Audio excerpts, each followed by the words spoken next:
The last and final segment of today's show will be on the Seattle Seahawks. And if you missed it, the Seahawks were actually the first team to play in Week 5 on Thursday Night Football, as they unfortunately took a home loss to the Rams. And a couple observations on the Rams in this game before I dive deep into Seattle. Look, the Rams had a very disappointing game in week number 4 of the NFL season. After they defeated Tampa Bay in week 3, there were plenty of people, including myself, by the way, that said the Rams are the best team in the NFL when you combine an elite coach like Sean McVay with an elite quarterback like Matthew Stafford and the overall ability to just expand the playbook. The Rams are a very dangerous team, and even though they didn't look great in this game, really for the first quarter plus of this game, it was kind of a joke. Both offenses couldn't really move the ball, and really that is what you expect to happen on Thursday Night Football, especially once we get to Week 5 and Week 6 and after that, especially when you are on the road in a division game, in a Thursday night situation like this. All your goal should be is to win the game. No style points, just find a way to leave with the win. And even though Matthew Stafford did sail a couple balls, it wasn't the best game played by the Rams. They were still able to go and find a way to head to Seattle and leave with the victory. I'll give them credit for that. But let's get into Seattle. And the main storyline to come out of this game, and really on Friday was when the news dropped following a couple hours, was that the Seahawks were now going to be out without Russell Wilson for at least a month, maybe possibly 6 to 8 weeks, according to Jeremy Fowler of ESPN, with a ruptured middle finger tendon, which required surgery. He got that. Seattle is now thinking about Wilson's long-term health, and Geno Smith is now going to be under center for the Seattle Seahawks. And I'm not going to lie, I believe the Seahawks are in trouble. And no offense to Geno Smith, by the way, I think he came in on Thursday Night Football and played about as well as you could expect him to play. He had a nice touchdown pass to Metcalf. Unfortunately, he threw the game-sealing interception for the Rams, but his receiver actually slipped on that play. When I say I don't believe in Seattle, it's not because I don't think Geno is a capable backup. I think he'll be fine. The issue is when I look at the team around Geno Smith, and even when I looked at the team with Russell Wilson, they were having trouble winning games with Russell. And as much as I love Geno Smith, he's not Russell Wilson. And I think it is apparent now there are plenty of issues with Seattle that I just don't know if they're fixable. Over the last couple years, when we've watched Seattle, when Russell Wilson has had the opportunity to run around in the pocket and create plays and throw the ball, he has been really, really good. You guys remember, let Russ cook. Why? And asking yourself, why is Pete Carroll's offenses are always so conservative? He's just obsessed with running the football. He should have Russell Wilson throw the ball more and try to win the game with his passing ability. Russell Wilson is that good of a quarterback. And even though over the last couple years, there have been times when we've all felt that Russell Wilson has kind of been held back by the Pete Carroll philosophy of being so intent and just really wanting to run the football. Russell Wilson was still able to ball out, right? He, the first 8 to 9 weeks of the season last year, was the front runner for MVP. We all know how it ended. Unfortunately, he wasn't able to get the job done. But Russell Wilson started out last year balling out. And he has always been one of the best quarterbacks in the league, number-wise. And even just when you watch him, he always is so in control of the game. And on Thursday Night Football, even when Russell Wilson was playing, there were just a couple things about the Seahawks team that looked off. And one thing I'll say about Pete Carroll, he has done a great job since he's gotten to Seattle. The combination of him and Russell Wilson have won a ton of football games. The only time they didn't make the playoffs in the Wilson-Carroll era, like they finished 9-7, they were still a really good competitive team. And this year, that run might be over because I look at the NFC West. And here's the problem.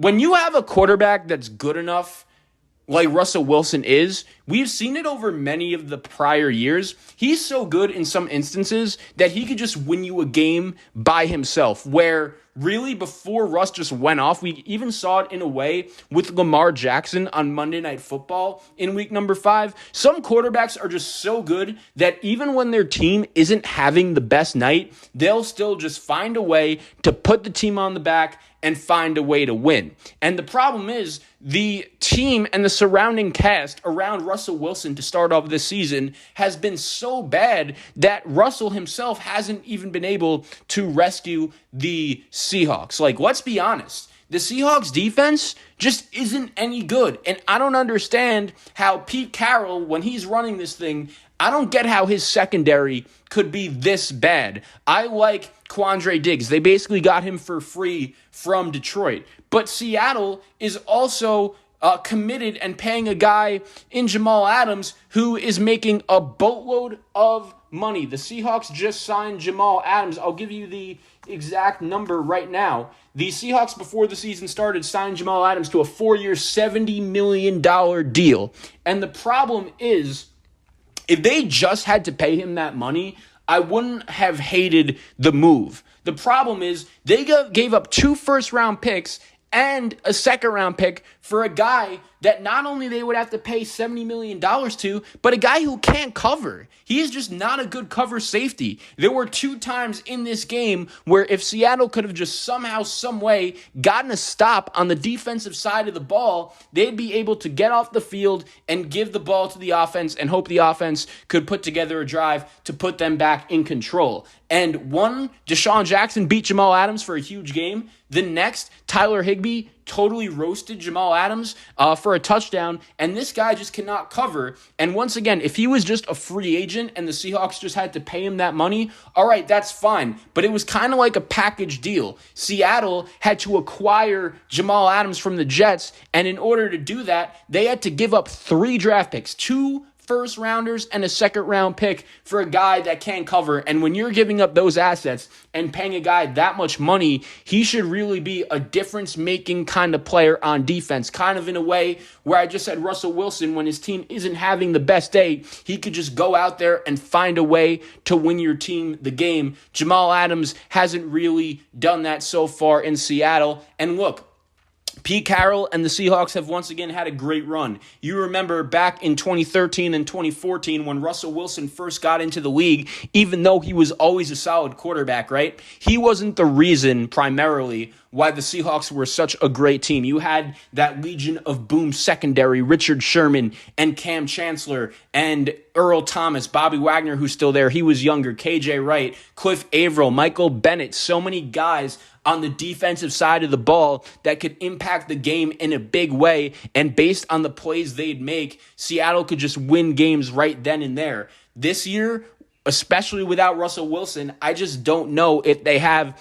the game-breaking type talent in order to win them games. Because let's face it, when Russell Wilson just isn't throwing the ball deep downfield to Metcalf and Tyler Lockett, what exactly is Seattle's identity? What exactly do they do well? Chris Carson, I like him as a player, but over the last couple years, he has just not really been able to stay healthy. I also thought that Pete Carroll bringing in Shane Waldron as the team's new offensive coordinator from the Rams, I thought that would make this offense a little bit more modern and a little bit more aggressive, and really it's the opposite. You watch Seattle even before Russell Wilson got hurt, something just looked wrong with their offense. It didn't look the same as it's been, and keep in mind, once again, last year, under Brian Schottenheimer's system, who we see what he's been doing in Jacksonville so far, it hasn't worked out. He's underachieved at his last couple jobs. Brian Schottenheimer clearly isn't the best NFL offensive coordinator in the league,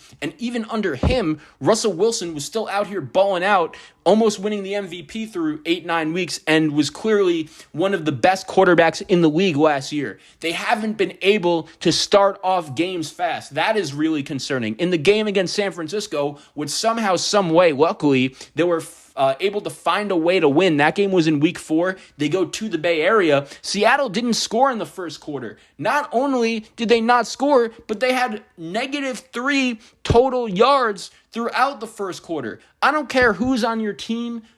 If you're putting up -3 yards after a quarter of play on the road in a divisional matchup, in a division like the NFC West, which we all agree is probably the toughest division in football, it is going to be very hard for you to win football games. And watching Seattle on the same field as the Rams, it was crazy because the Seahawks had many opportunities to take control of that game. They were even winning 7-3 at the half. And even though the Rams had an off night, they clearly weren't the best team they were capable of being, which you expect road team on Thursday night, couple weeks into the season. The Rams, on a night where they didn't have everything and everything didn't go right for them, they were still able to find a way to go into Seattle and win because they just knew we were the better team, and that's what good teams do. Even when they don't have everything, even when everything isn't working and they aren't playing their best football, when you could go on the road and still find a way to win when you don't play your best, that is what good teams do. And Seattle, when they clearly didn't play their best game on Thursday Night Football, they were not able to find a way to win. And going forward, looking into the future for this Seahawks team, I once again like Geno Smith. I think he did a good job in this game. I think he's one of the better backups in the NFL. I just don't think that he's going to be able to win with this team and what's around him because there isn't much talent. There isn't much around Geno that makes me feel excited. And I get they have Lockett and Metcalf and their offensive line improved. And on defense, they have some names. But their defense is one of the worst defenses in the league. Like last year, their defense started off terrible. And it's ironic because even though their defense was able to improve as the season went on with the addition of Carlos Dunlap, that was one of the better moves by John Schneider. They still weren't able to win because Russell Wilson really struggled as the season went on. The Seahawks lost that playoff game to the Rams when their offense couldn't do anything. And now you fast forward to 2021, you thought, okay, their offense should be good with a McVay guy in Shane Waldron, plus their defense, but it has just gone horribly, horribly wrong, and the Seahawks are in big trouble right now. They're a sloppy team. There hasn't really been one time when I've watched them this season and I said, wow, that was just a complete team effort. Great job, Seahawks. No, I was really disappointed in their effort on Thursday night. I don't think that this team is really going anywhere in the future. And I think Pete Carroll, he's had a great career. He's had a great run as Seahawks coach. But sometimes we forget he is the oldest coach in the league at age, I'll give you the exact number right now. He's 70 years old. That is crazy. Bill Belichick is 69. Yeah, Pete Carroll is the oldest coach in the NFL. So at age 70, you sometimes question how much he has left. I think Seattle could be in trouble going forward. And Russ and Pete, it's been a great run. But Seattle definitely has some work to do going forward with Geno under center. I don't think there's enough around Geno for him to succeed and lead the Seahawks team to wins, even if he plays well.